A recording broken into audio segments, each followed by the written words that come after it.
have our Father Christmas this side in gloves and the cold attire, you know? It should be different. Now, I'm saying for those guys who celebrate Christmas. Good. So we have a lot that we're going to talk about this morning, but most importantly, let me just give you just a snapshot of where we are as a continent and a country in terms of using AI in our farming practices. Now, we do know that the gap that AI should solve across the continent and in Kenya specifically is that farmers do not know what to plant based on market demand, and the buyers do not know the upcoming supply curve, and the county governments guess production levels, and our brokers exploit the information symmetry. So all issues around data and data analysis from the market to farm produce, that's exactly what AI is tasked with in solving in Africa. Now, this is where we are in terms of our agricultural practices in the country. What we do know is that we have unreliable extension officer reports. We don't have manual cooperative registers and lack of unified digital traceability. That's where we are. So if you actually ask for databases in what we produce as a country and even small-scale farming in the country, it's not unified. That's where AI comes in. So this morning, we asked the question, can AI change the way our food moves in the continent and across the country as well? Looking forward to that conversation. I'll be introducing the guest who will be joining us this morning for that conversation, a gentleman that I've spoken to a couple of years back on AI and AI penetration into the country. Looks as if we are back at it again this morning, talking about the importance, therefore, of using AI to change the way our farming practices across the continent and the world, and Kenya look like. My name is Elijah Charles Kiage. Thank you very much for beginning your day with us right here at Look Up TV. We are live across our social media platforms at Look Up TV, across all of them. Guess what? Once you talk to us, we'll talk back to you as well. So that's a point. That means that you should talk to us so we can talk back to you. All right, on that note, let's jump directly into where we are this morning in terms of your dailies and look at what is trending this morning on your newspapers this morning. We're going to start with the Daily Nation. All right, this is exactly what it is. Gangland hotspots. That is the top headline on the Daily Nation. They're talking about ruthless gangs and waging a reign of terror across the country, characterized by political violence, kidnappings, and murders. According to an Interior Ministry report, it reveals Nairobi alone has over 130 criminal groupings deployed in bloody confrontations, like was the case in the recent mini polls. Story has been done on page 2 and 3, and this is what the Interior Cabinet Secretary Kipchumba Murkomen is saying. Gangs are a threat to our nation. We must act against everyone involved, whether in government or in the opposition. That's it. So let's look at it, because the Daily Nation this morning is actually even giving you the names of these gangs. Bungoma, Jeshi Jinga, 42 brothers, M23 Kapenguria 6, Usiku Sako. Trans Nzoia, again, there is Jeshi Jinga 42, brothers M23, Kapenguria 6 and Usiku Sako. Nakuru, Watetei, Machakos, Mungiki and Gaza. Kilifi, Team Mashamba, Mawoz, Mungiki as well. Mombasa, there's MRC, Panga Boys, Team Mashamba and Mawoz.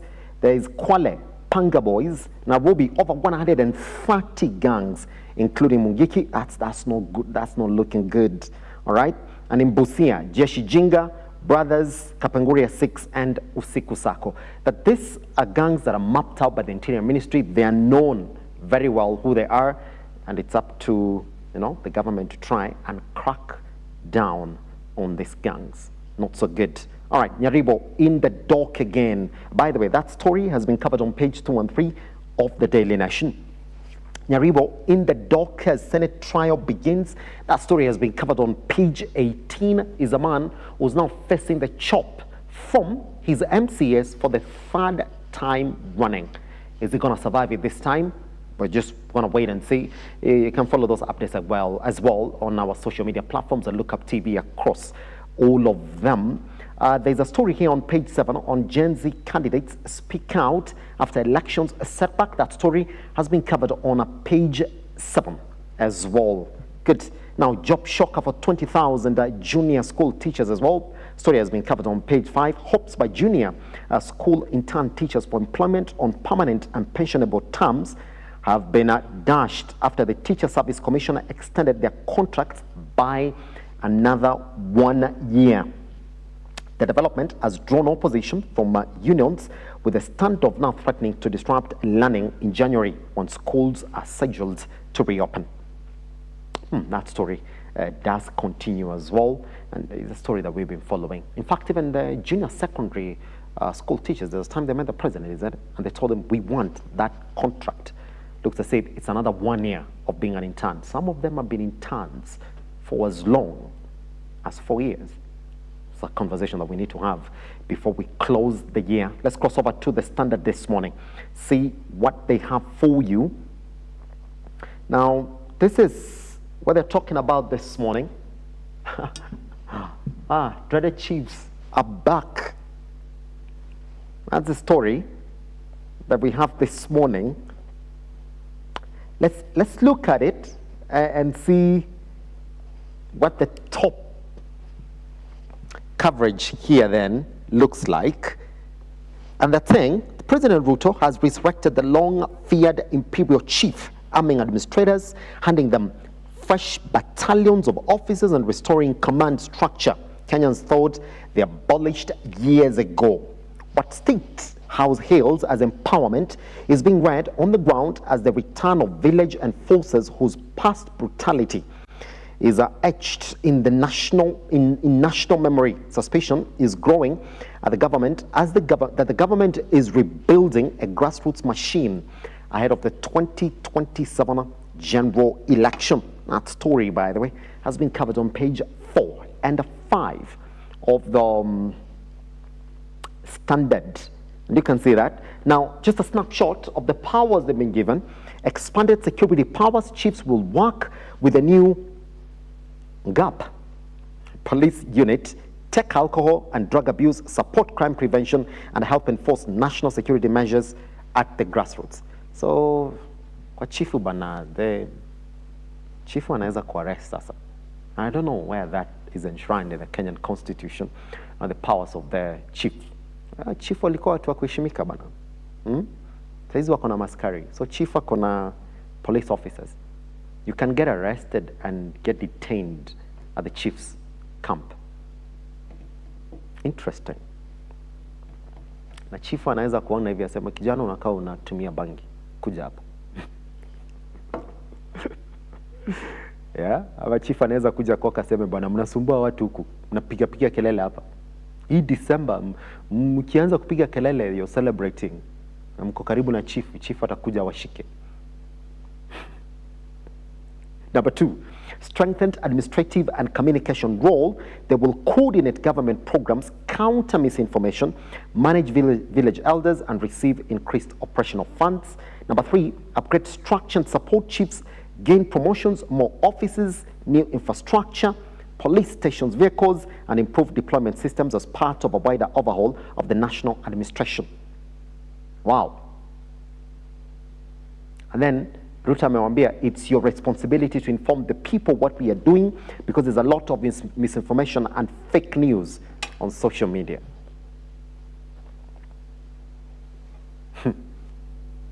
That's it. So chief atakuwa na magari ya kutembea kwa sublocation, kwa ward. Do we have sublocations anymore in this new constitution? We don't. We have wards. It is what it is, man. Ona hizo makofia, if you don't remember, these guys used to be very, very powerful during the Kenyatta era and the Moi era. Hey, chief alikuwa mtu akishimika bwana. Kwanza na ile rungu yao ya black. For the Gen Zs, you might not know what we're talking about, but then mtaanza kuona. So chifu kikono kuna dready kama Gen Z hapo, sema my hairstyle my choice, utashikwa na chifu. Kijana unakaa unatumia bangi, kuja hapa na hakuna mali utampeleka. He's been empowered by the president. Yeah. It is what it is, man. All right. On that note, then let's cross over to. Oh, by the way, these stories have also been covered on our social media platforms. This story, you're going to get it on page 4 and 5. Looks as if the Standard has just started to hone in on this story. There were over 5,800 chiefs went to State House yesterday. The president had this meeting. Sorry, I'm also scared of the chiefs this morning. No wonder my things are falling. The president had this meeting before flying out of the country. We do know that he's in the US. Good. On that note, then, let's look at exactly what is trending this morning. Now, on this particular event, the president also started speaking on the plans that they have as a government on, on some of the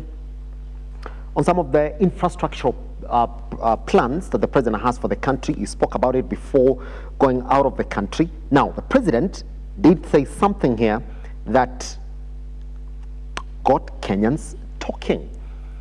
He even said that they have plans to dual Thika Road. When he was talking about the 2,500 kilometers of infrastructure that he wants to implement in the country, made a mistake. Do you think it was a mistake or it was a slip of the tongue? What's the difference between a mistake and a slip of the tongue? Yeah? Spoke something here about dwelling of Thika Road. And for those people who have that clip, then you will know exactly what it was. Let me just read a couple of responses here from Kenyans who listen keenly, and I had the president talk about dueling of Thika Road. This is Mwalimu Joe this morning, all right, who's saying, we bwana, president, dueling of Thika Road ilishafanywa. I'm going to reduce the 8 lanes into 2 lanes. All right, Mercy this morning, who's saying, bwana president, you need to get your facts right. Thika Road is already dualed. It's not part of your plans. All right. Kevin this morning was saying, hey, president, si tulishamalizana na mambo ya kudual Thika Road. I'm gonna leave it there because the rest of the comments that are on this thread, I don't think I've got the muscle to read them this morning. But also on the sidelines of that Ruto address, there's something that I want to hear on exactly what he said, because there's just a lot that the president told the chiefs. So I wanted just to go in and just listen in on what he said yesterday, because that's exactly what majority of you are reacting to here this morning, because I can see chiefs is trending, and we don't know why it's trending. It's because of this story. So let's listen in to what the president said yesterday and come back and see exactly what it is that you're talking about it this morning. Let's take a look.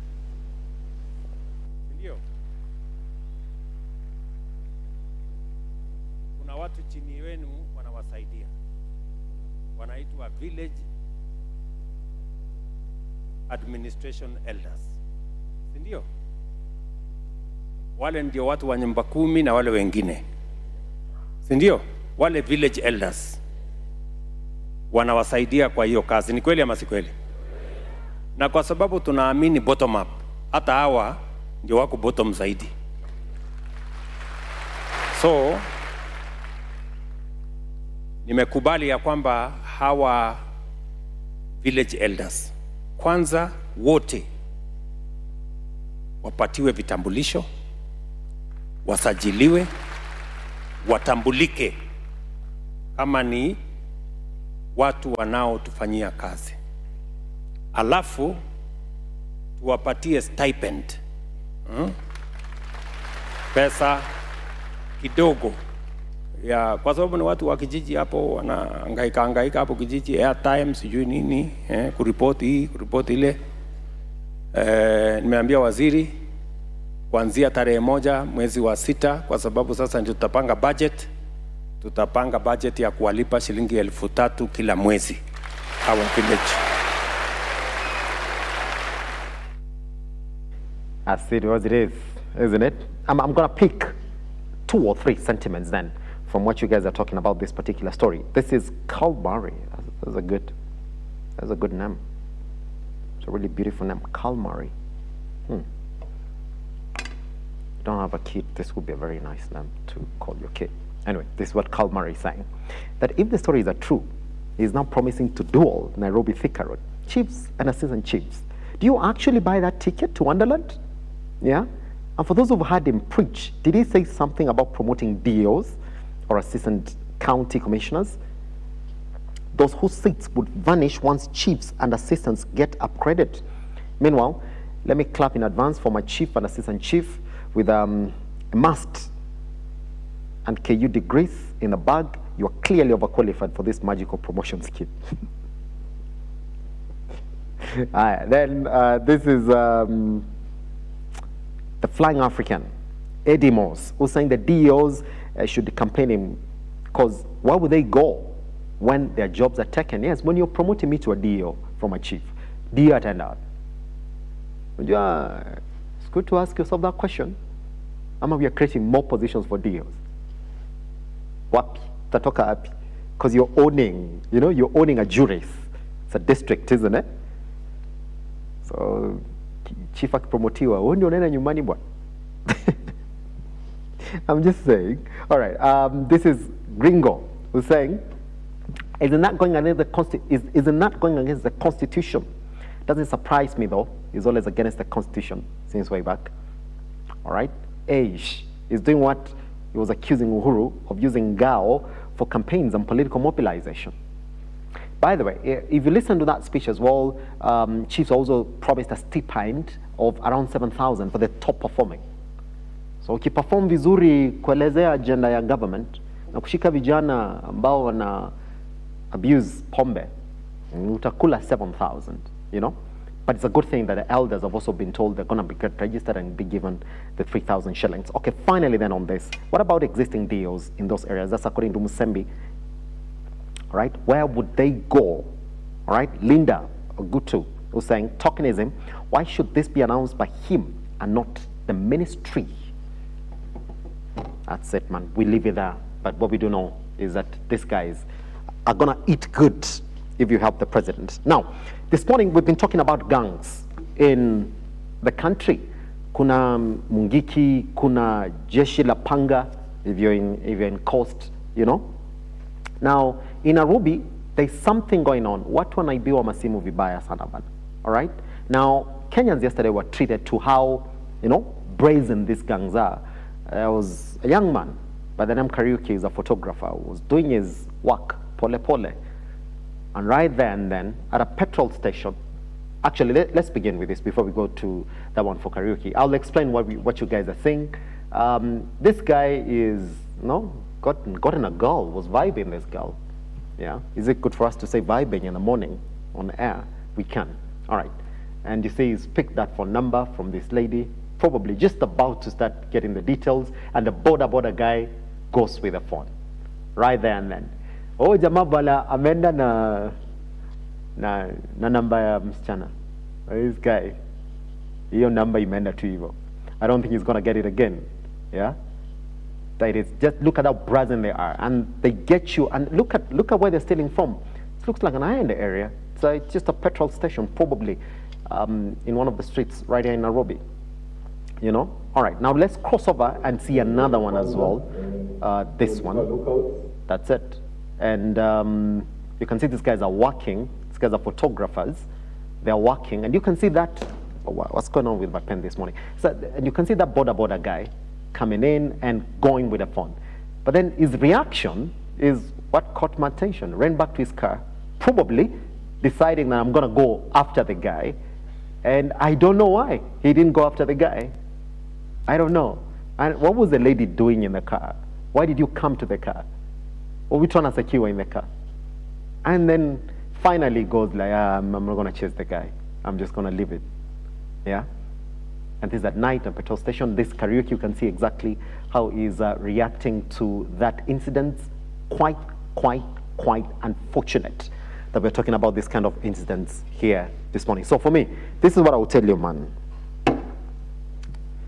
Ukiona boda boda in October, I wanted to say, if you see a boda following you from behind, don't keep your phone in the pocket. You need to be aware.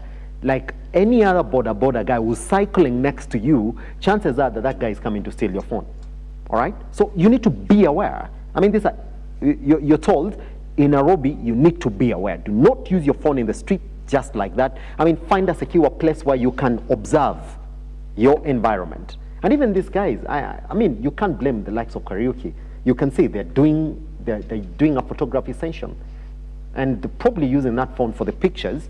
I can't blame them because they're really concentrated on the job. But then, any boda next to you, treat it as boda yawezi.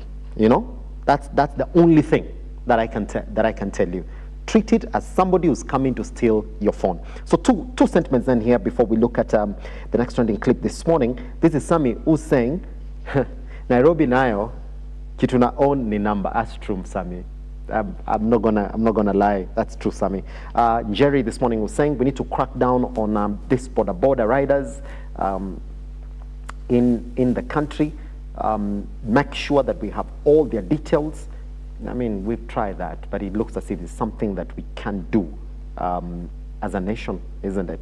All right, crossing over to, let me just look at one or two. Francis Moyo saying they're always two, just watch the other boda guy. The lack of station awareness from that lady is wild. Zero self-preservation instincts. Bwana ujuanji, you never know when they're coming, all right? You never know when they're coming. That's it. Even the guy. I mean, the guy is just rotating right there next to you. You never know. You never know. You never know. We should start booby trapping phones. When someone steals it, you remotely explode it like the pages. I support. Because, I mean, how can we get here? Now, final issue that I want us to look at this morning is that Boni Khalwale is no longer the majority whip in the Senate. This is after he supported his friend in the just concluded by-elections. The party acted. I just want us to listen in on this one. At that moment when Boni Khalwale realized, so the party actually lived to their threat. Let's listen in. And this is from yesterday when the Senate had its proceedings yesterday. Let's listen.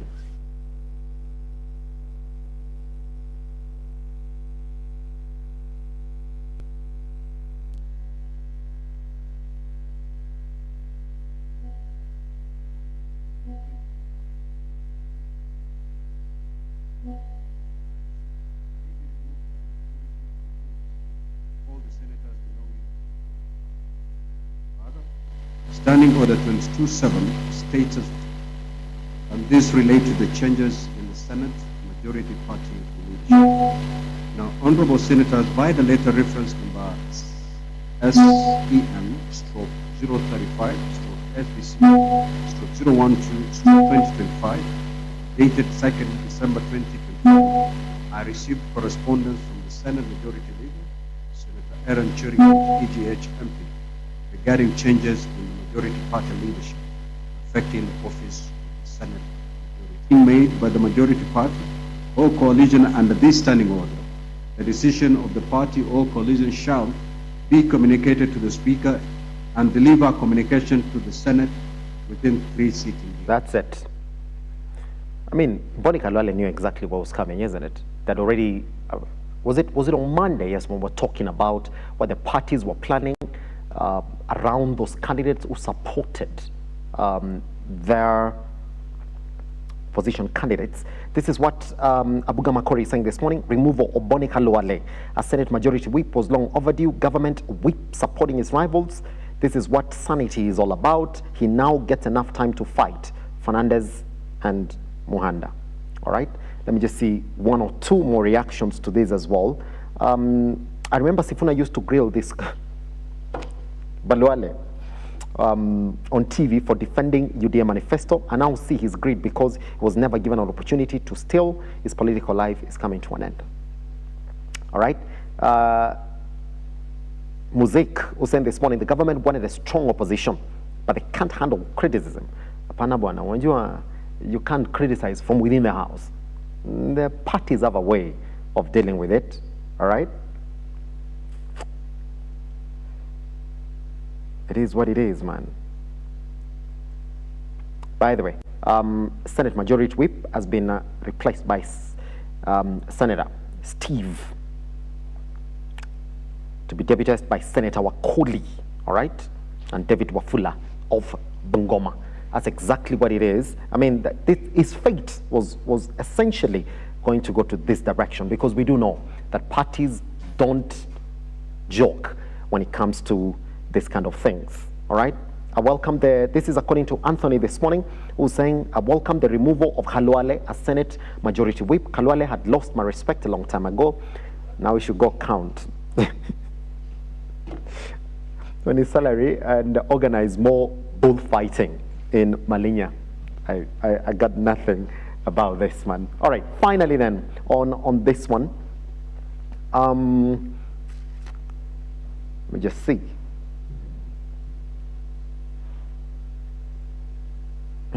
Before you say someone has lost respect, ask yourself if he needs it.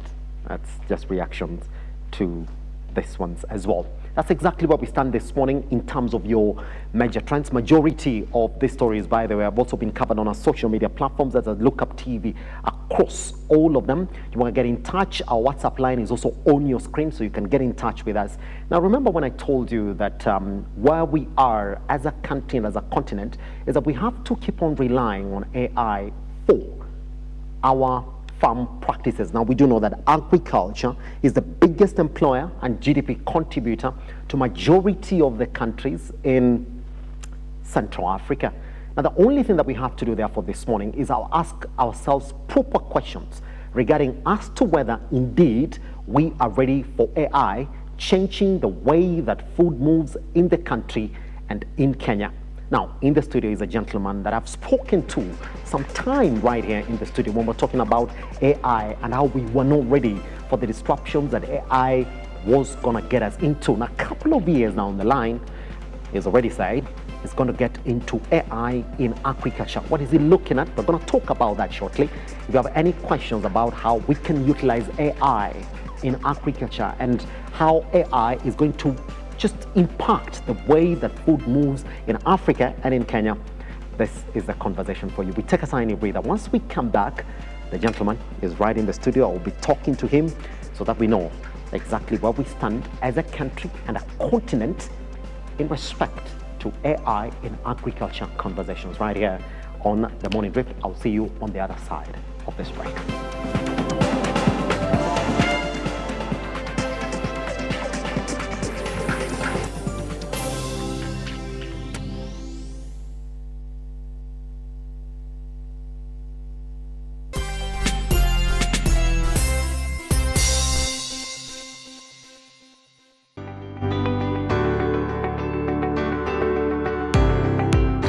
Taarifa zinapochipuka na kutufikia papa hapa kwenye makao makuu ya chumba cha habari cha runinga ya Lookup, kwenye taifa, kwenye serikali, kwenye bunge, tunajitosa hadi kwenye sauti ya wenyeji ili kupata tu maoni ya wenyeji kuhusu masuala haya yanayochipuka.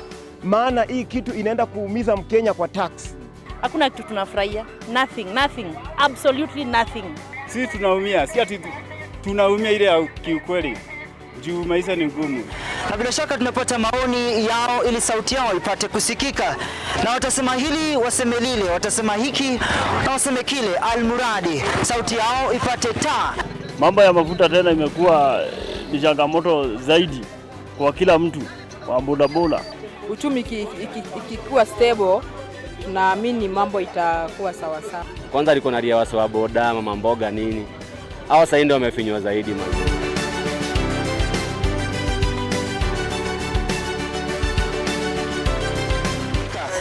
Mtazamaji, hii ni bunge la wenyeji.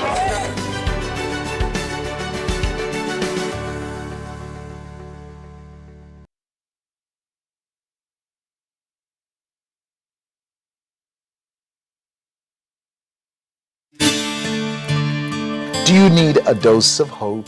If so, you are in the right place. We think of ourselves around here as hope dealers, delivering truth, power, and inspiration to hearts and minds all over the world. If nothing else has worked for you, why not give the God thing a try? For it's in the presence of God that you'll find everything that you need. Amen.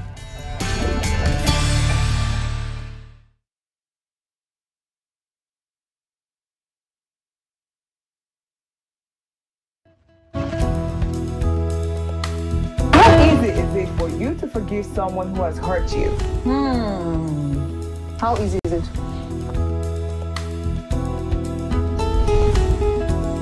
What are some tips, a person can apply to improve their public speaking skills? We all have personality lazy somewhere around us. In my mind, whenever I'm invited for a public speaking event, I don't like to put a lot of, accessories or too many colors. What are the major things to look out when choosing a school for a child? Another cheesy conversation starter is, men do this a lot. They look familiar. Have we met before? No. We met in Nobody is buying that line again. No, we don't. We don't buy it anymore.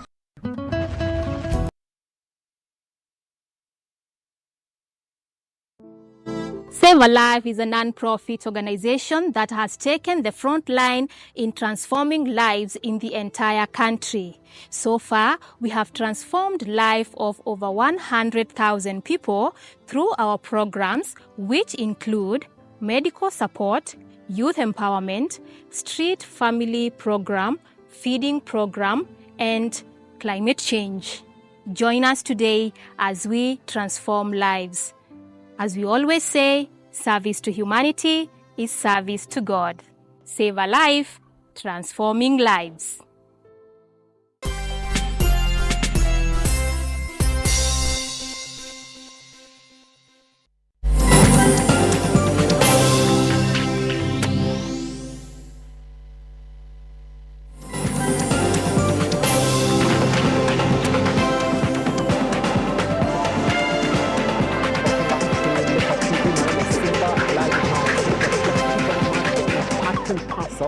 Of our show this morning. If you're just joining us, you've missed a very nice 30 minutes, but the next 1 hour is going to be the best one, because it's a conversation that I'd like to have when we're talking about Kenya's economy and Africa's economy, but most importantly, conversations that touch on artificial intelligence and agriculture, because we do know that agriculture is our biggest employer in the country, containing 80% of small businesses. Now, what we do know is that Kenya's farms are entering a new era as artificial intelligence moves from theory into soil. Now, digital soil tests, drone mapping, and satellite insights now guide planting decisions with a greater accuracy than ever before. Now, new credit scoring tools are giving smallholder farmers access to loans once they qualify for them, while platforms like Hello Tractor are connecting farmers to machinery across millions of acres. Now, with the national AI strategy placing agriculture at its center, technology is no longer a future concept. It is already reshaping yields, cutting costs, and changing how food is grown across the country. Now, the gentleman that is in the studio this morning is a gentleman that we've shared ideas and we've done projections 2 years prior to this conversation. We were talking about how AI was going to impact the different sectors and our daily lives as a people in this country.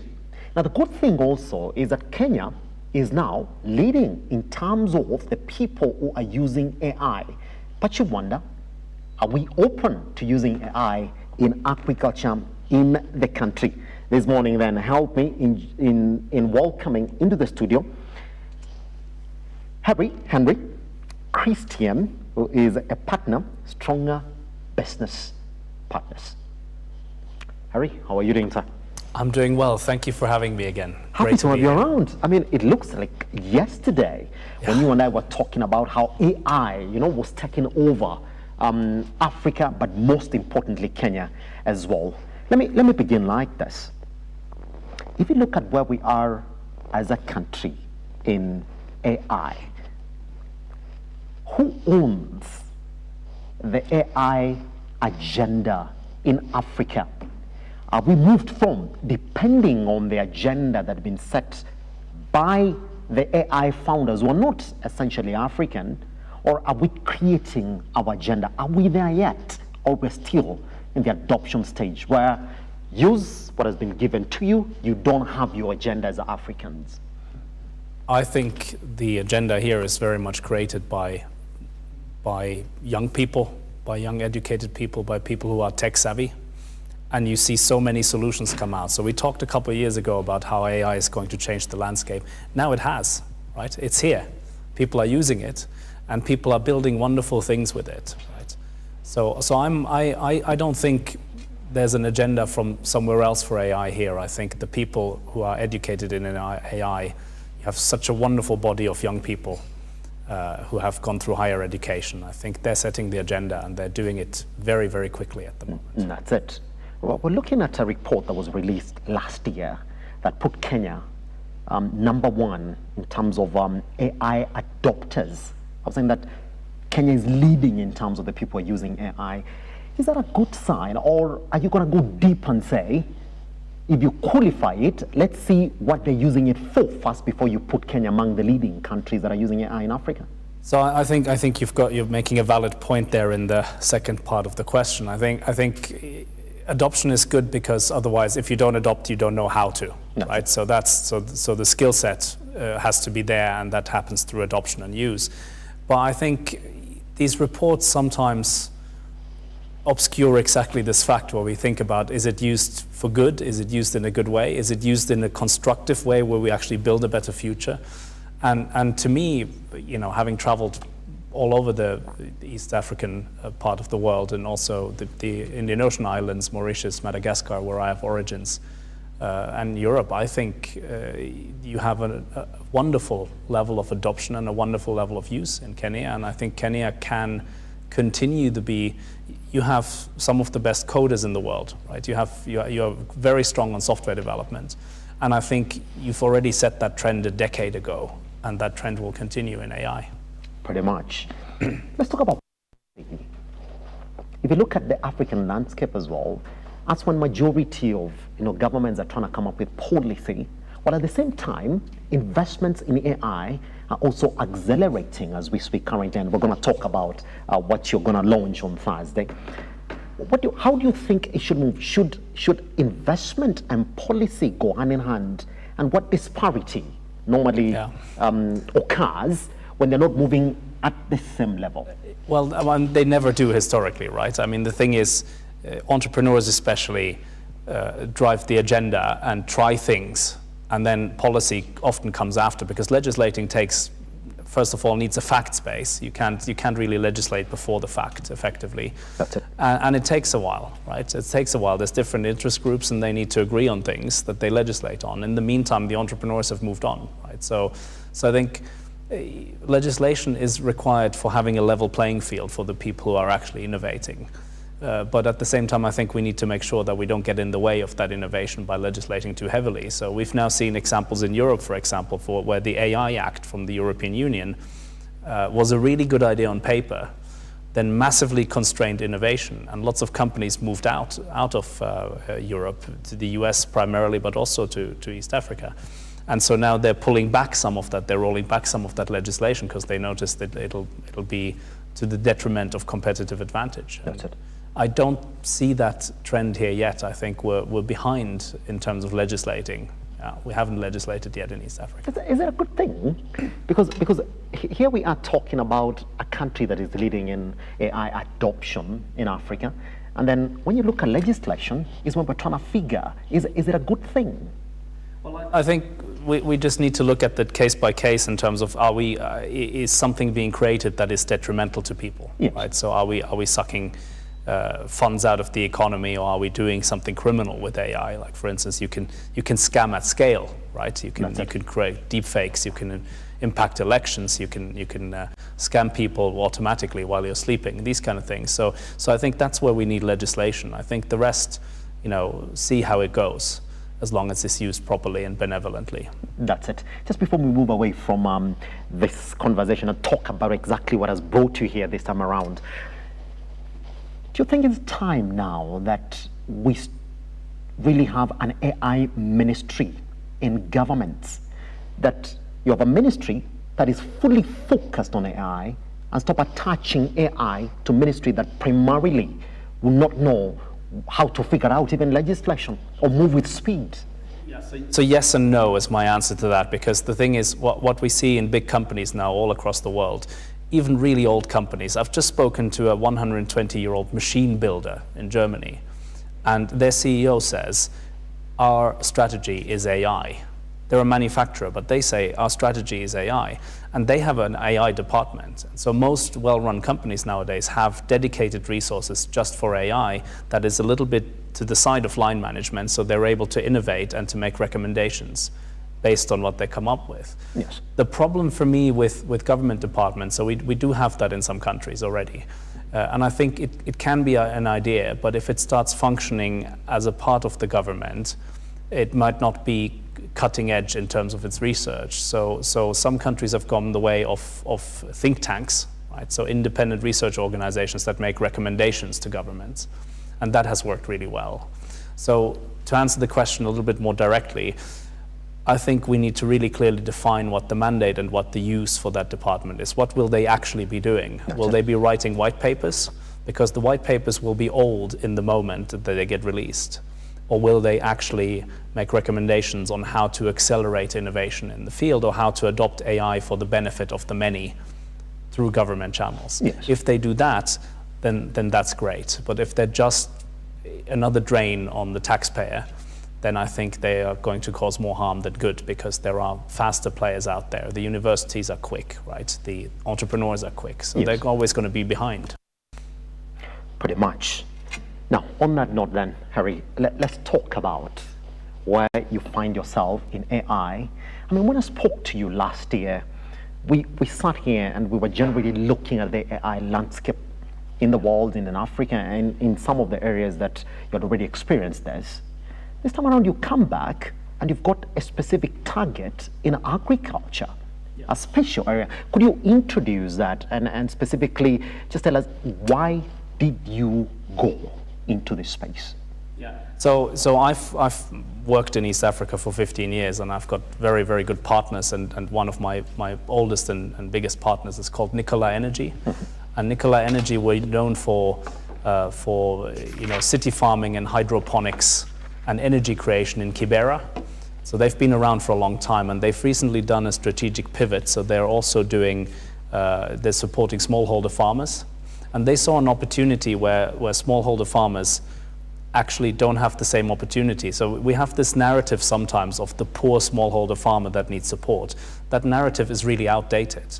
We know that all the smallholder farmers we talk to are actually really clever people who know a lot about their land, who have a lot of history in doing well by the land, but they can't be heard because they're small individually. Apologies. So what Nikola realized was that if the smallholder farmers were able to own their own data, or to use their data to see what they need to do, but also had same access to data as the big farmers or the big corporations, they would have a massive competitive edge. So I'll give you an example, right? So if you're a big corporation, you know exactly what produce from the farm will cost in the market. You know the price from the broker, and you can get guaranteed that price. If you're a smallholder farmer, you will travel 6 hours to market. You will take whatever you can get from the broker, because you're not going to return empty-handed. So you're already kind of vulnerable to the whims of the broker. The other thing is, if you're big enough, you can take soil samples, and you can be data-based in what produce you plant.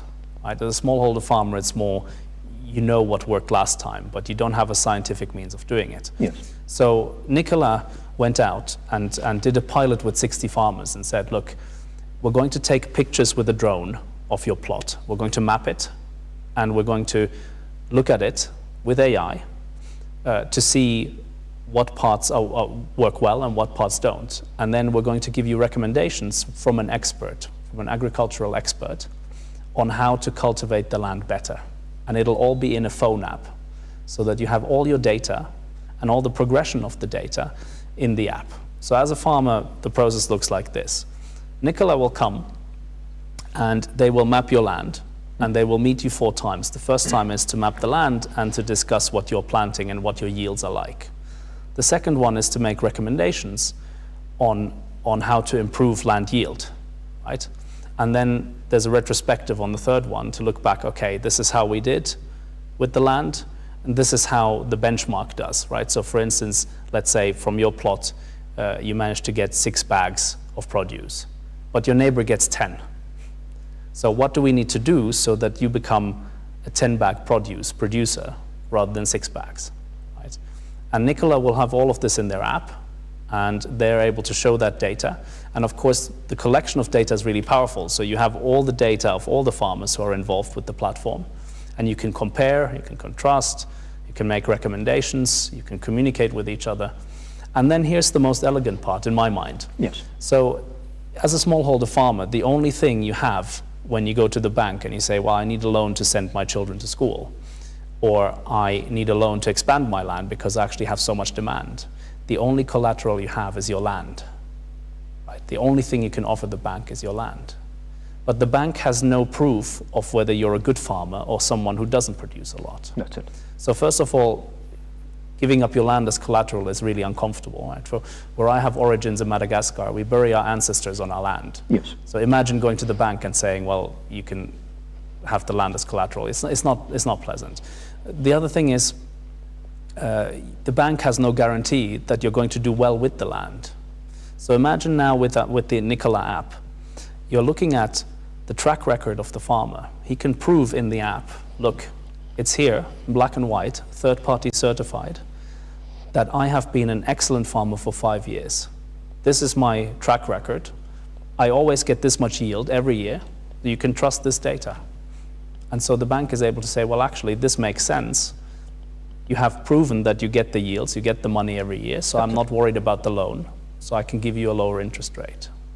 So that's the end game from the farming perspective, right? That's it.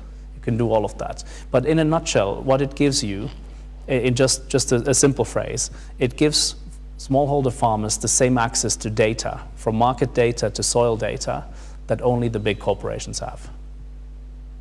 And this is going to transform the lives of 200 million farmers. Yes. But when I listen to you, you said that the only thing that AI really does for these farmers is give them data. And how important is data to a small-scale farmer? And we do know, I might be wrong, Harry, that majority of the small-scale farmers that we have in Kenya and Africa are traditional small-scale farmers, guys who may want to go into organic farm practices, guys who are still trusting the traditional means of farming. How important is data the only thing that they're lacking to unlock the opportunities? I think data is everything. That's the big opportunity, right? And being able to compare the data, because as you say, there's a lot of tradition, right? So you're planting what you've always planted in a way. But if you're able to show, and you see the data that, okay, my neighbor has planted slightly differently, different distance between the plants, different fertilization, and it's evident in the app that he has better yields, I'm more likely to adopt that as well. Yes. And we've actually had really good, or Nicola in fact, so for my background, we are building the back-end tech. That's it. Right? So that's my part of the deal. But what Nicola have found with the 60 farmers that they've already worked with, and they've got 200 farmers now on the waiting list, they are really open to it. There's no pushback saying that we don't need this or this is too modern. Quite the opposite. They are really aware of the fact that they are at a disadvantage compared to the really big boys and girls because they have data and the smallholders don't. Right? So this is the opportunity to actually understand your land through the lens of data, facts, and of course a visualization on a mobile app on your mobile phone so that you're easily able to see things. Right? Yes. And the other thing that the AI does is the aerial picture of the drone will actually be able to analyze what the plot looks like. So what you look at is, you might have a plot where you say, okay, most of this looks good, but there is some sort of illness in the plants on the top left corner. So we need to focus on this, and because we have the pictures now, yes, AI is able to assess what this is likely to be as a problem and how to solve it. That's it. And this is at scale, right? So imagine because there's so many farmers, so much data, you can roll this out to any number in time. Pretty much. I want to look at some data here with you, and I remember mentioning that to you last year when we were having this conversation. If you look at mobile penetration in the country, especially in Kenya, you would talk about 100+%, because we are a population where people have like 3 or 4 handsets per single use.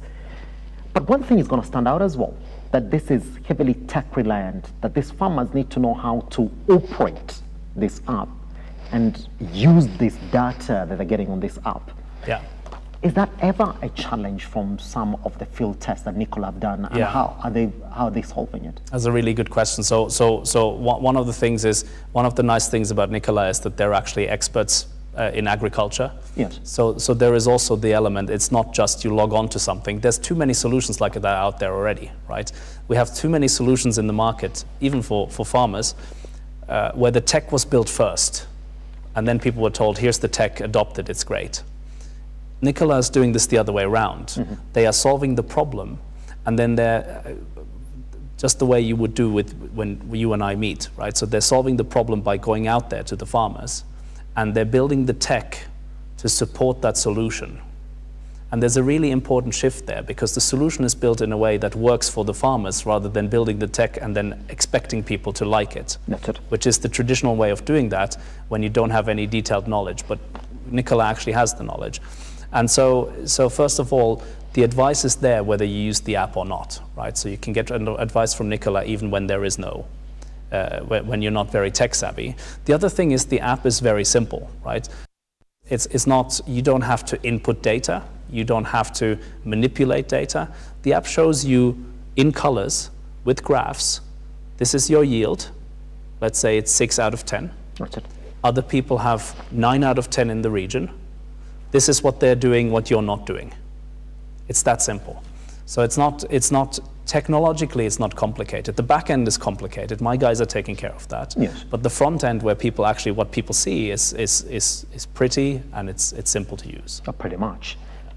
Let's get this out of the way.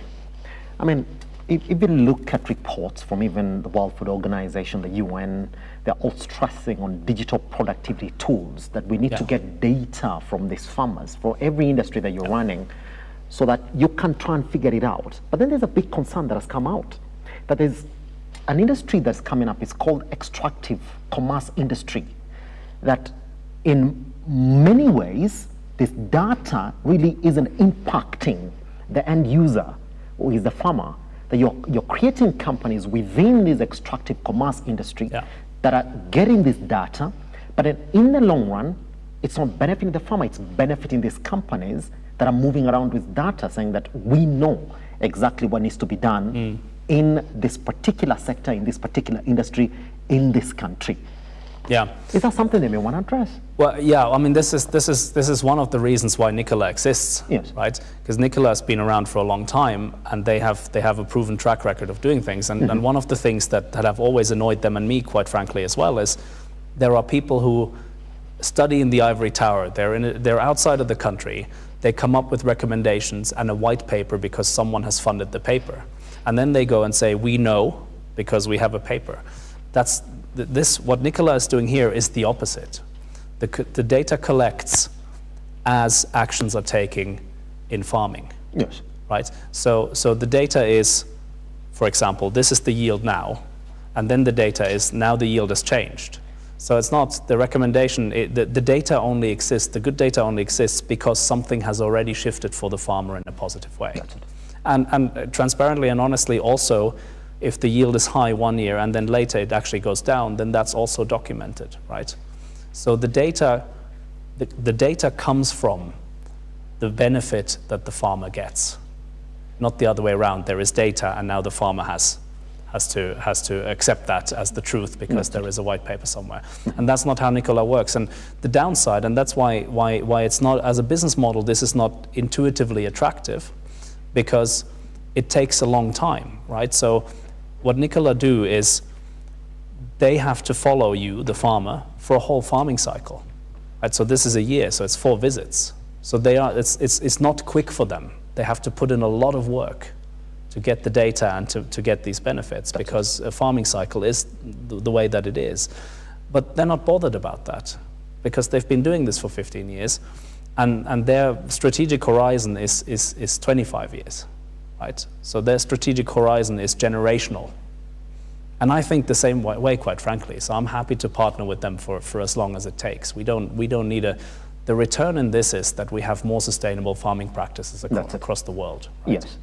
Let me also put this to you, and I'll give you this direct question that I got from an interested viewer who saw the poster yesterday night and said, are they trying to replace the traditional extension officer from the government?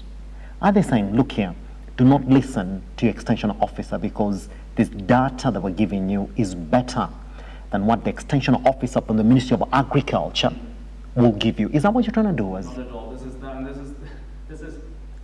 This has failed before, right? When different shareholder stakeholder groups don't talk to each other and they have competing interests. So to Nicola, that officer that you mentioned is actually a potential stakeholder. Why shouldn't they have access to the data? Why can't we compare data? Right? They have tons of experience. Why would we do that? And also from a technological perspective, the way we operate is we build all solutions in a way that they can integrate easily with other solutions. So another thing that I've seen before, which is really detrimental, is you have all these different apps and solutions because someone's funded them, but they don't integrate. So you can't move data between them. You end up with lots and lots of apps that all do a part of what you need, right? That's not helpful. And in the same way, it's not helpful to go and try and replace someone who's already doing the work and is already accepted in the community. Quite frankly, what Nicola have done is, you can't reach 200 million farmers by going farmer by farmer, right? There's groups, there's NGOs, there's farming groups, there's cooperatives, there's government officials. They are actually the stakeholders who open the doors to many farmers at a time rather than one at a time. That's it. And so they're all partners in this. Pretty much. Guess what? We take a tiny breather right here on the Morning Drift. Once we come back, we don't know what the bigger challenge to the most deserving farmers in this country is. I mean, for any company that comes in and promises tech and tries to preach about changing the way that the farm operations are going to run, they're going to run into one challenge, which is connectivity and use of this tech. Once we come back then, we're going to put that over to Harry, but we see, is it dependent on that big challenge that majority of the farmers in this country are facing, and how is their tech behind this solution running to make sure that connectivity probably is not a reason as to why majority of them might not get on board. And I'll be telling you as well as how AI in agriculture is the leading AI users in Africa as well. Once we come back, we get the reason as to why and talk about how we can change how food moves by AI right here on the Morning Drift.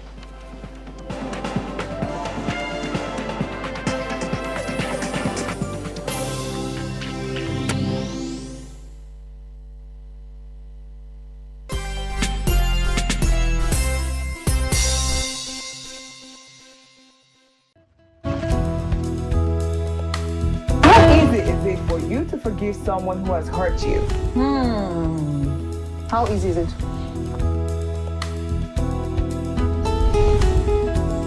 What are some tips, a person can apply to improve their public speaking skills? We all have personality lazy somewhere around us. In my mind, whenever I'm invited for a public speaking event, I don't like to put a lot of, accessories or too many colors. What are the major things to look out when choosing a school for a child? Another cheesy conversation starter is, men do this a lot. You look familiar. Have we met before? No. We met in Nobody's buying that line again. No, we don't. We don't buy it anymore.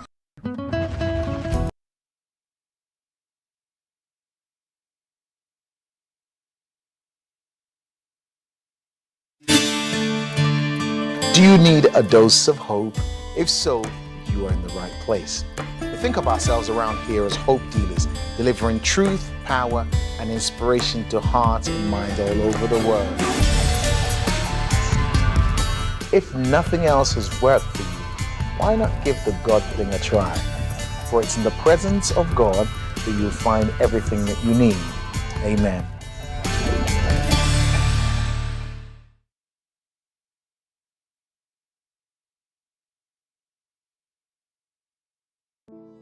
Save a Life is a non-profit organization that has taken the front line in transforming lives in the entire country. So far, we have transformed life of over 100,000 people through our programs, which include medical support, youth empowerment, street family program, feeding program, and climate change. Join us today as we transform lives. As we always say, service to humanity is service to God. Save a life, transforming lives.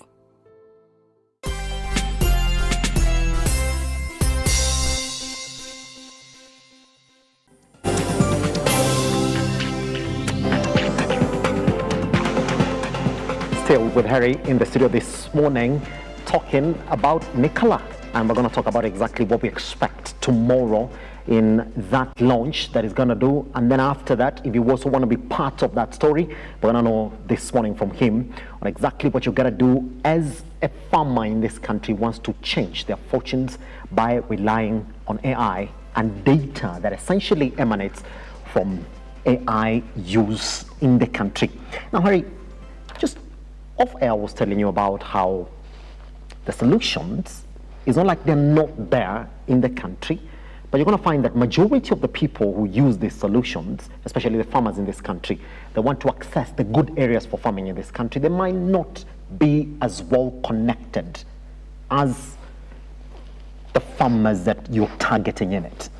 Has your solution looked into this? And when you speak about well connected, do you mean the digital connectivity? Yes. Yeah, so I mean, the thing is, it's not one of those things where data constantly flows in from the single farmer. So it's actually, it works offline. And not to forget, the advice from Nicola is actually just analog advice, right? So it's not just in the app. You can call them, you can talk to them. But you can use as long as you have connectivity sometimes, yes. Yeah, the data stays. The data is in the cloud. You get it, you get a view of it to your phone. When you disconnect, the view stays the same, right? So it doesn't change that quickly. If you've now planted, you've used the app, you've planted, there's no reason why you would have to update the app tomorrow, right? You've just planted. There's nothing right now. So, yes. So it's not like an app that has to be connected all the time for it to work for you. Pretty much. When you're working on a tech solution, and on the back end, I know you got to work very, very hard to make sure that the end user is going to understand that app as easily as possible. That digital solution has to be as easy as one tool. Can you talk to me about that? When you're training these farmers on exactly how to use this solution that you're giving to them, is it a 1-2 training, or you got to go for a couple of lessons before you can actually get to use it? It's 1-2. It's 1-2. I mean, as is the nature with these kind of things, as there is more data, as more features are requested, it'll become more complicated. So if you're trying to adopt it, let's say 5 years from now for the first time, it'll be a little bit more complex. Mm-hmm. But you cannot, the world, we don't have the attention span anymore to do complex things in that sense, right? Everything needs to be simple enough and step by step, and that's what it does. And of course, you know, Nicola are able to help with it. Plus, when we've talked to groups, then the group leadership has always been very helpful in sort of providing key users or people who are very tech savvy who then help the others. And of course, so that's, it's a smaller concern. So funnily enough, this was a bigger concern to me at the beginning. What we actually found was more difficult than we expected was flying the drones correctly. So piloting drones actually takes a day of training to calibrate so they don't bump into things or they don't wobble. Yes. The other interesting problem that we faced was you get the drone and you think, well, now we're good, it'll fly for a while. It doesn't, it flies for 30 minutes, right? And then you need to charge it. So everything around the drone is much more complex than everything around to do with the app and the use of the app. Yes. But then the good news for the farmers is that that's a problem for Nicola, not for them. That's it. I'm going to talk to you about data availability in this particular sector. Because you would imagine that if Nicola was working backwards from data that is already available from the government, and then with their data, the end data comparison will give you such a quality product, because what's happening in this sector is that everybody's pulling in the directions. The heavy commercial boys in this sector, they have their data. The government has their data. Private players like you now are going to have their private data as well. Do you think that in a sector that is the biggest employer, the biggest GDP contributor to our economy, the government should make all the data open, so that today you could be sitting here and saying, I know what data that I'm working for, and I'm going to use this data as a value proposition for the farmers who are going to use our product? I mean, we see a lot of governments in the world who make all kinds of data freely available. That's it. Right? It's a bit like being a stock-listed company. You have to disclose certain information for the use of everyone else. And I think that's a really clever thing to do. I think it'll quite frankly put some parts of the economy on steroids if you have reliable data that is shared among all. The other thing is, I don't always understand why we're so precious about not sharing data in the first place. Yes. Why not, right? The data is the starting point, right? And then people build solutions on top. But then also, we talk about the data that's already available. So we found there isn't much data. There's aggregated data, and there are trends. For you as the smallholder farmer with your plot, it's unlikely that you have data. And that's the thing we're trying to change, right? Otherwise, everything is averages, and averages don't serve you individually. The average isn't helpful. What you need is specific data for what you have, your plot. That's it. And that doesn't exist, and that's what we're trying to provide here. Pretty much.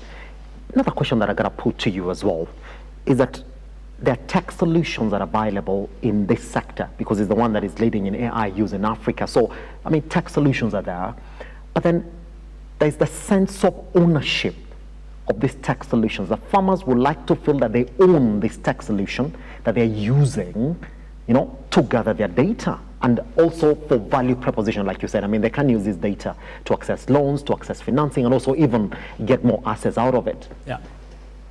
How are we prepositioning this tech solution so that farmers feel that they're part and parcel of these products that they're using, that this is not just a tool to collect data, that they're part and parcel of this product that they're using? So again, I think we underestimate how advanced farming communities are in this kind of thinking. Cooperatives, farming cooperatives have been around for a really long time, right? Kenya as well.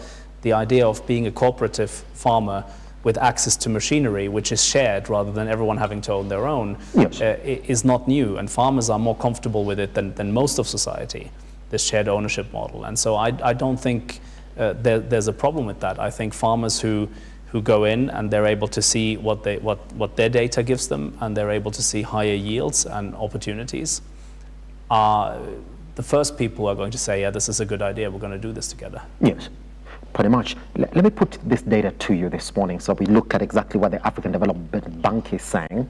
It is estimating that AI, especially in agriculture, could add about $1.2 trillion to Africa's GDP by 2030, yet that capture will depend on policy, skills, and local data ecosystems. And so they're saying that if we don't develop this value that we're talking about here is not going to be local.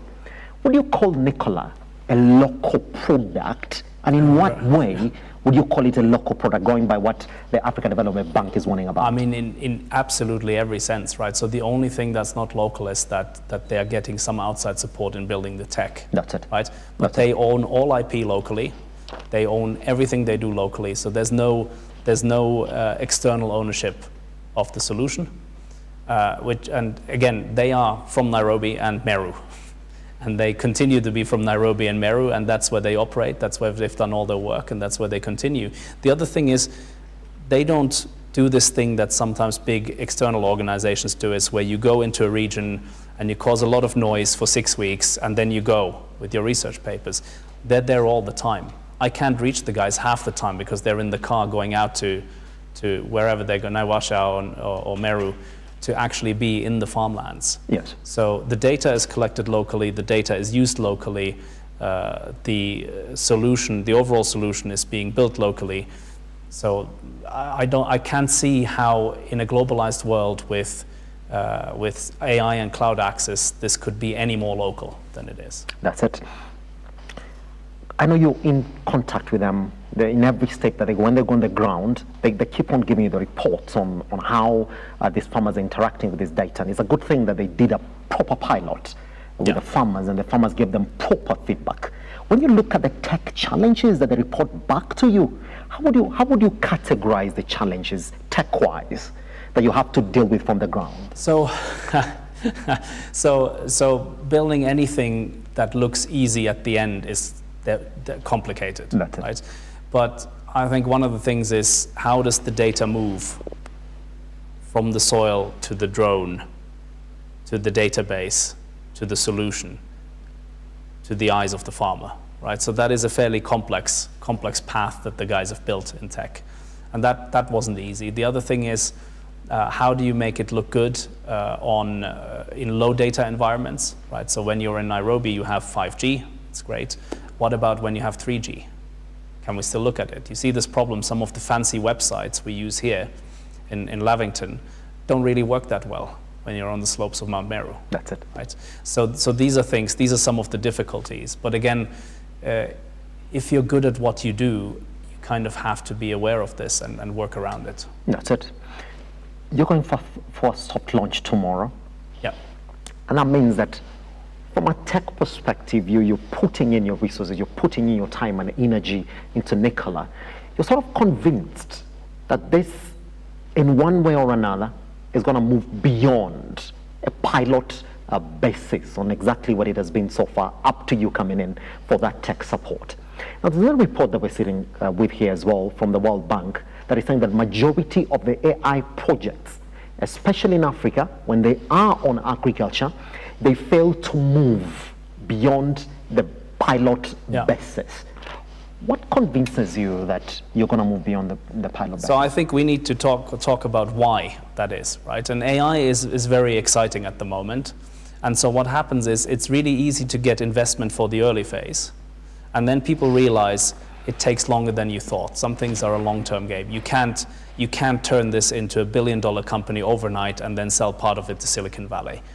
If that's the play, then what you're going to do is you're going to start a lot of little pilots, and you know that 9 are going to fail, but it doesn't matter because you've got the other one that's making it. Mm-hmm. It's not how we operate, right? So it's already working, right? So if the measure of success is, well, we need to reach 200 million farmers in 2 years, we might well fail. But have we helped 60 farmers? Yes. Do we have 200 farmers who have signed up for this already? Yes. Are we going to have thousands more signing up soon and getting the benefit? Yes. So in my mind, this is already a success as a pilot, and now we need to extend the pilot. And so the worry is only that we go slower. We go slower than we want to. Yes. Right? But that's the only worry. It'll happen slowly or quickly. And quite frankly, I do everything for long. Yes. Right? I'm a long-term player, right? My oldest company is 39 years old, right? So I have a Japanese mindset when it comes to business. I think generationally. I already think of my children and their children being business owners one day, right? Nicola does the same, right? So they got into this. They could have gotten into many other businesses which offer you faster returns. Yes. But they come from a place where they are from a smart farming community in Meru, and they want to change that. They want to change something forever, rather than changing something very quickly and then seeing change again. They want to change something for a really long time. Yes. Still on the same point as well, Harry, I gotta put this to you as well. I mean, it's no lie that Kenya is among the front runners when it comes to AI use and adoption.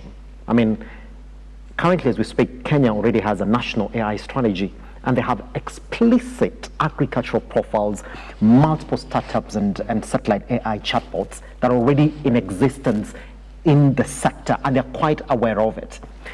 But what baffles every other person is that the government hasn't sort of moved to cohesively reach out to every other person in this sector and saying, well, you know, we have an AI strategy in it, so we want to pull you together and see exactly what we are doing so that we can amplify your efforts on the ground, because AI is the way, and they keep on preaching that, like, we've got to go data, we've got to go AI. Do you feel that the government has done enough to hold your hand and know exactly what it is that you're doing, especially even from the county governments who are quite aware of your operations. Have they done enough? Is it okay if I'm slightly controversial? That's it, you can be. I think this idea that the government is coming to save us is not a good idea. I think this thinking of we must wait for the government or we need more support from the government is not helpful. Entrepreneurs are entrepreneurs because they're entrepreneurs, not because the government opens doors. There is governments, because of the way they have to operate and they have to take care of the many, are slower than entrepreneurs, are slower than the innovation sector, always, right? And otherwise you have a poor innovation sector. So would it be very helpful if the government legislated in this area or built a structure, which they're very good at because they're represented everywhere, built a structure in which entrepreneurs can operate? Of course. But there's also the risk that government involvement slows things down rather than making them quick. So real entrepreneurs know this, and real entrepreneurs don't sit around waiting for someone to come and rescue them. They go out and they build the solution and they find their partners. Yes. But in terms of somebody recognizing that indeed you're in this space, you're in our county, you're in our government, and you're doing this, and we know that indeed this is what we're also pushing for as a ministry, wouldn't it be better if they came in and gave you that boost? Well, I think boost is one thing. I think one thing in terms of building the kind of investor-friendly ecosystem so that you get foreign direct investment also for the startups and the entrepreneurs who are working on this, facilitating that would actually be really, really helpful. That's it. Yeah. Pretty much. Let's move into the next part of our conversation this morning. And just for the sake of time, what are we expecting tomorrow on that soft launch? Where is it happening? How can we get involved? So it's a soft launch and it's a small launch. So it's going to happen in Nairobi Social House, but it's restricted to. I mean, you're obviously invited, but it's restricted to 50 people. Yes. And we've got partners from Nordic governments, we've got partners, investors, we've got stakeholders, farming communities turning up, and we will show them the first version of the actual app. So the view that the farmer will have is ready in terms of its visualization, and we're going to show that tomorrow, and we're going to celebrate the fact that we have successfully completed a pilot and people are happy with the pilot on the ground. That's it. And that's the moment, and that's sort of the starting point in starting to onboard more users and starting to refine the technology that is behind this. That's it. And we're going to do that tomorrow night. And as is our way of doing these things, is we will have drinks and dance and enjoy a moment of togetherness and shared success. Pretty much. For any other person who wants to be also involved with whatever it is that you're working on right now, Nicola, how can they start to be a part of that story? I want you to speak to the farmer who might be listening to you this morning, and an investor who's saying, oh, it's interesting, I would like to look into that space as well. So I'm on LinkedIn. Anyone is free to find me. I'm hyper-social. I communicate all the time, and you can reach out to me in English or Swahili. And other than that, nicolaenergy.co.ke. You find Nicola Energy, you reach out to them through their website, and they will respond very, very quickly. They're really keen for this kind of feedback. That's it. Pretty much. Let's address this particular issue as well. It's an emerging issue now because we're talking about AI in agricultural practices. I mean, we're at that point where we're talking about ethics and policy in terms of using AI in these areas. From where you're sitting, Harry, this morning, who should set policy and rules for AI use in agricultural sector? Is it the farming communities, is it the government, or is it the technocrats like you? I think, legislation is the purview of the government, right? But I think this is the problem here is that we need to rely on international bodies, because what happens if we legislate locally, but our neighbor legislates differently, right? So you're allowed to do one thing in another country, which you're not allowed to do here, but of course the internet is global, so you're going to do things that you can't do here, but you're going to do them from somewhere else. So then we're in trouble, right? Other than that, I would say in agriculture, we have these terrible cases of deep fakes affecting, elections. So we know that the Nigerian election last year, there were over 80 deepfake videos that looked completely real. That's true. Where one of the far-right candidates was endorsed in the videos by Donald Trump, who had no idea that the guy existed, right? And so in farming, I mean, what I do with my app, my plant health app now, is I scan a plant, and the AI tells me what sickness the plant has. So it's much more benevolent. So I think we have an opportunity in agri-tech to be a sector where we have much more positive examples of AIs than negative ones. That's it. Which takes us to the next question. How do we audit AI systems that are used in these farms? Because now you're going to find a lot of solutions that are coming up and saying that we can actually offer these solutions through AI. How do we effectively audit these AI systems, Harry? So this is a really good one. And I think, the same way that we audit all tech, right? So for instance, we need to make sure that personal data is protected, right? So it needs to be, in many countries, in Europe we call it GDPR compliance, so you need to be adhering to data laws. You need to security audit, right? So you need to make sure that the servers are set up in a way that they can't be hacked or influenced, right? So that needs normal ISO level audits. And we already have them. It's not different just because there's AI. It's just for the auditing side, I think the world is well set up. That's it. Yeah.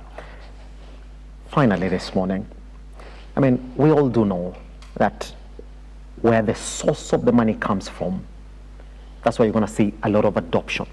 In the sense that if we're going to finance AI in the agricultural sector, if the government is pushing for it, you will see, well, the government will call in investors to come in and also push investments in AI. Where should the investment or the finance in agricultural AI come from, Harry, for us to increase this adoption of AI? Where should it come from? So first of all, it should come from here. There are enough successful people in East Africa with funds, and they should spend because they know they will help the many. Other than that, it makes sense to invite investors who have background in this, right? So my background with my companies, we've built the world's biggest sustainable sugarcane trading platform. That's it. Right? So farmers who have sustainability certified sugarcane, they're able to trade their goods, their sugarcane, right? So we've got, and this is already 8 years old, so we've got a track record, so we know how to build something like this. So if you can cherry pick, if you can choose, please invite investors who don't just have funds, but who have the know-how and have able to say, look, we've built this somewhere else, it worked really nicely, let's see if we can build it here. That's it. And I think that would be really helpful. Other than that, I think Kenya is really well placed, as always. I think I've had a fantastic journey. I've been here 15 years. All these stories that people tell you sometimes, that people say, well, you will get this interference, you'll get scammed. None of this has ever happened to me. I've got the most reliable team on the ground here in Kenya.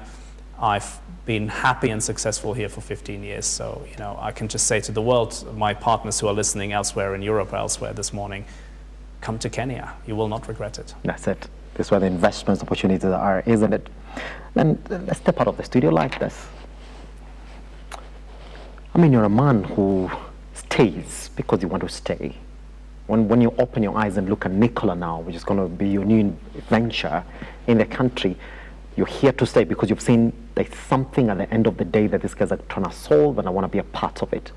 When you close your eyes and imagine Nicola in the next 15 years, what is it going to look like? So first of all, I'm not an investor in Nicola. They are a partner organization. That's it. They are completely Kenyan. I think that's important.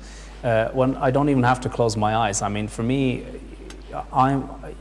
me and the co-founder of Nicola, Mushui Muchungi, we said yesterday on TV, we are dreamers. That's why we do this. But we're not empty dreamers. We're dreamers with a track record. So we've done things. We've built dreams before. And 15 years from now, Nicola will be recognized as one of the players, legacy players, who have changed the fortunes of farmers worldwide by being the first ones to help democratize farming data for the smallholder. That's why we do this. Pretty much. Harry, thank you very much for coming by, man. It was a lovely conversation. I'll see you tomorrow. Oh, you're coming? Great. Yes, I'll be there. All right. Guess what now? You want to know more about Nicola?